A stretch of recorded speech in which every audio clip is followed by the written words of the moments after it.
ACL injuries, they seem to be getting more and more common. I know a fair few people who have those at the moment, and they seem to become more prevalent within the sporting world. Ligaments have a tensile strength that's similar to steel. So that is 250 to 1,280 kilograms per centimeter squared of tensile strength. So that's a lot of strength. To put that in comparison, our muscles have a tensile strength of 5 kilos per centimeter squared. So ligaments are incredibly strong. So how can something that's strong and take that much force be damaged and get teared and get injured? It just doesn't make sense. Matthew Walden from the Czech Institute, he's the head of Czech Education, a wonderful therapist from the UK, has wrote papers on the idea of cumulative microtrauma. What is cumulative microtrauma? It's the idea that just through baseline living and movement activity, we generate and build damage to working tissues. So if we're going for a walk, we're damaging tissue. If we're moving around, we're damaging tissue. We're playing sport, we're going to the gym, even carrying out daily activities like lifting your child or lifting some washing up the floor. There's a baseline level of stress that's occurring there, and we're damaging those tissues down. Now, what happens if we're fit and healthy? If we're eating right, we're drinking right, we're moving in good ways, we have a positive mindset, we're thinking really well, and we're sleeping good as well. What's going to happen is the rate of tissue damage is not going to exceed our ability to heal. So if we were to graph that, we would have trauma accumulating throughout the day, but our rate at which we're able to heal is always going to exceed that trauma buildup. So what happens there is tissues adapt and they get stronger.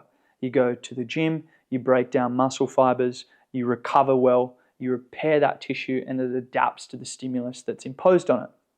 Now, going back to ligaments and how we can injure something like an ACL is, let's put into the factor that, all right, I'm playing football, for instance, and I'm running, and I might have poor posture. Okay, so that poor posture can affect in a descending manner, so going down the body. So that I could be moving in a way that's putting more stress on my MCL and my ACL. But because I'm fit and healthy, I go to sleep, I eat well, I'm able to recover from those injuries.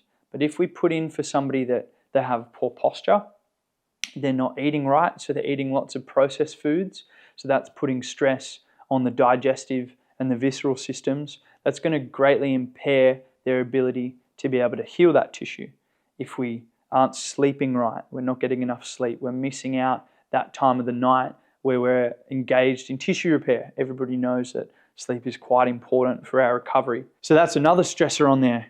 And if we go, all right, I'm not thinking right, I don't have a great mindset, that's going to put more stress on my emotional systems, that's going to greatly impair my ability to be able to recover. If I'm not drinking enough water, up to 5% of dehydration can greatly increase the amount of pressure in the joint spaces and in discs because that hydration leaves the tissue. So as we can see now, I'm putting in things that are greatly reducing my ability to recover, and I'm accumulating this microtrauma now. So what's happening is, as I'm starting to build this trauma on the tissue, I've almost cut myself off at the knees for my ability to heal. So those 2 points are getting closer and closer together. And now what happens, we're having this cumulative microtrauma that's building up, and we are not having the ability to be able to heal that trauma. So it keeps building and building and building. So what happens if you're a footballer, you've got a game, it's starting to rain a little bit, you take somebody on, you cut down the line, and that ground slips from underneath you, a usual movement that you'd be able to handle, that rate of cumulative microtrauma has approached our ability to heal, and the tissue fails. So instead of adapting like it would before, the tissue fails, and then you tear a ligament, you tear an ACL.